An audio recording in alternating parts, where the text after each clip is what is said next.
How y'all doing? It's your boy L Dog. Welcome back to Larry Reactions. Just want to talk about WWE this week, Raw and Smackdown. A lot of big things happen.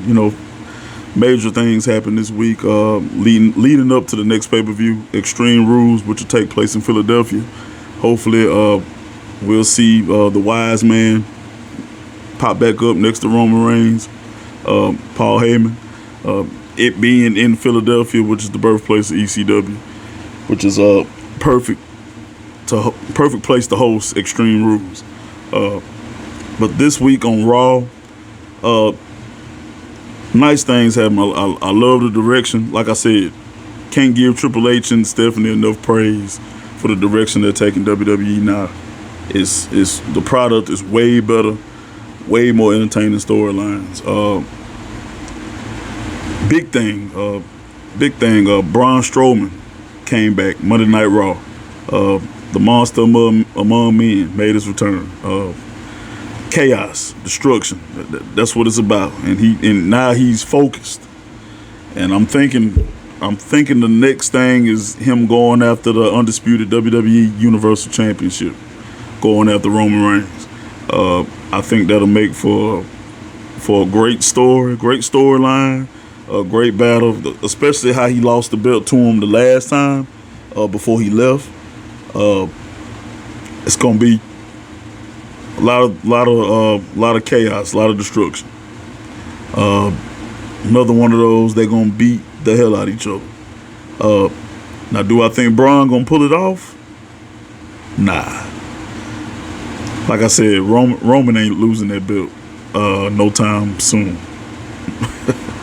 I don't see it. Especially if the Usos still got the tag titles. There ain't no way. There ain't no way Roman's losing the belt. It just wouldn't make sense. But on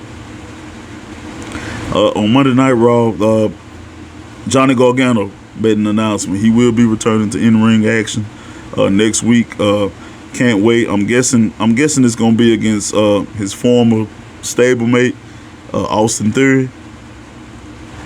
That's gonna be a pretty good rivalry, especially since they were on a team together. They're working NXT, and can't wait to see Johnny back in the ring. The Judgement Day story with the Mysterios, with Dominic joining Judgment Day. Great storyline. On Raw, you saw Dominic coming down to the ring to confront Edge. Rey Mysterio trying to talk to him. Rhea Ripley saying, "Oh, he's a man now. He don't have time for to be daddy's little boy anymore, or whatever like that." And Ray trying to talk to him, and Dom just got this faraway stare in his eyes, like he's focused on hurting Edge. That's it. And Edge basically flipped the switch on right now. He in his rated R superstar mode. Basically, boy, I'm gonna kick your ass, and that's it. Like I said, straight to the point action.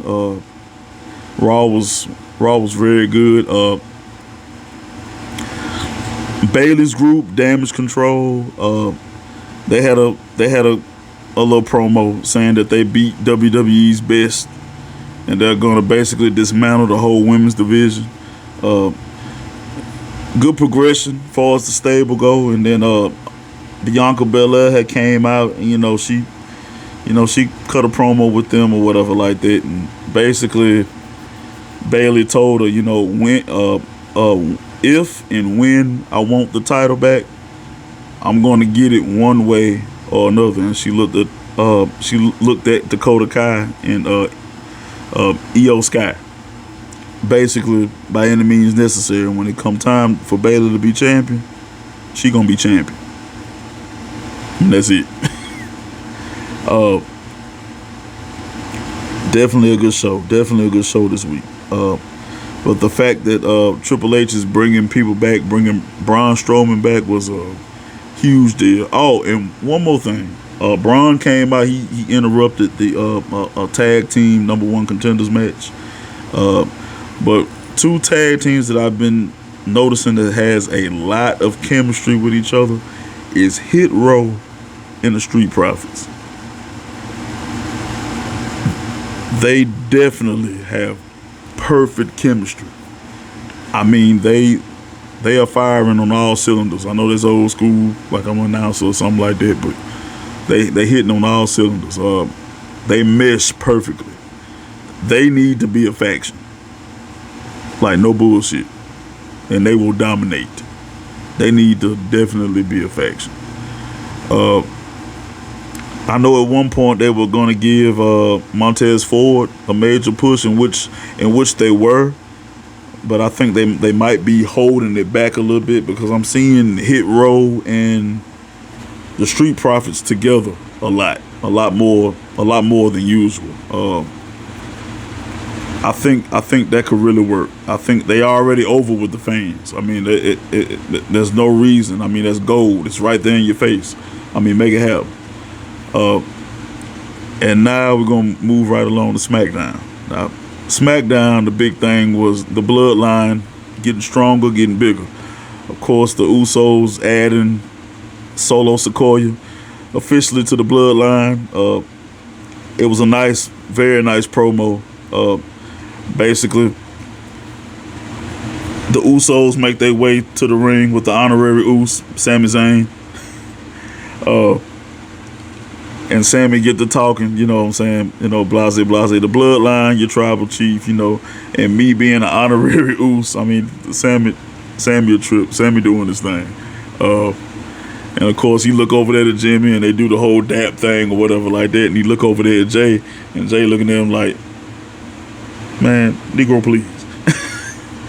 And then Jay get the mic and say, I want y'all to help me welcome the street champion, our younger brother.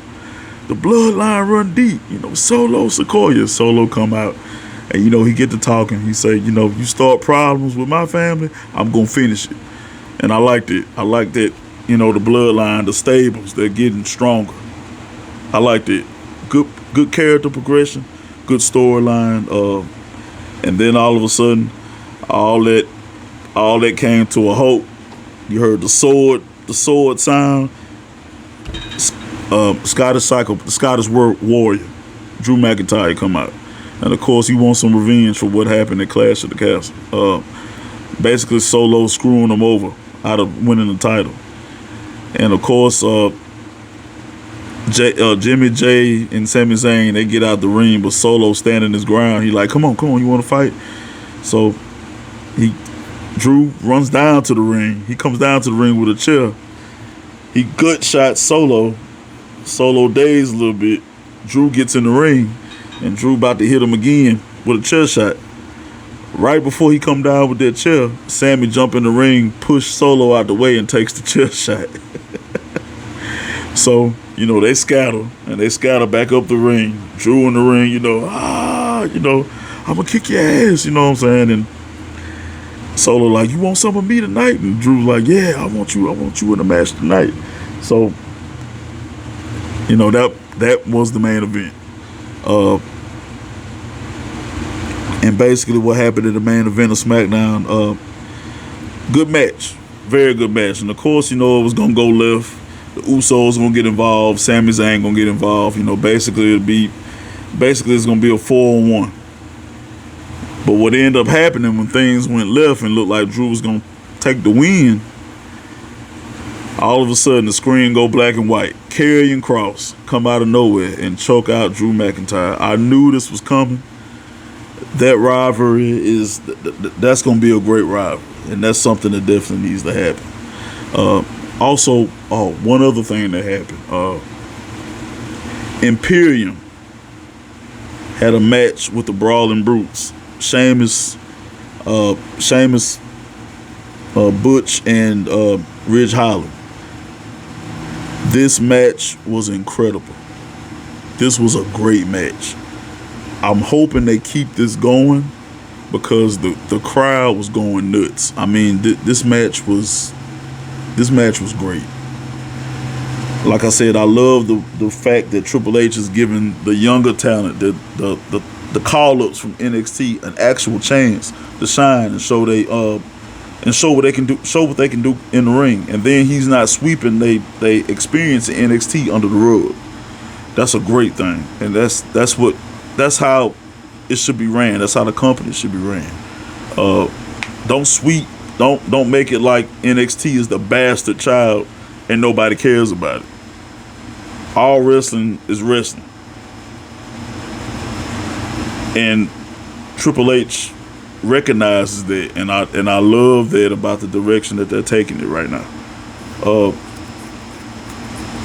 One thing that I didn't like, they had the women's tag team champions, Raquel Gonzalez and Aaliyah, and they took on Toxic Attraction, and they beat Toxic Attraction like straight up.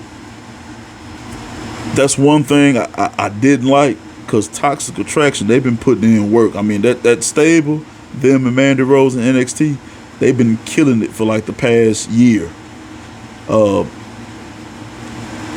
I don't like the fact that that Raquel and Aaliyah beat them like clean and clear.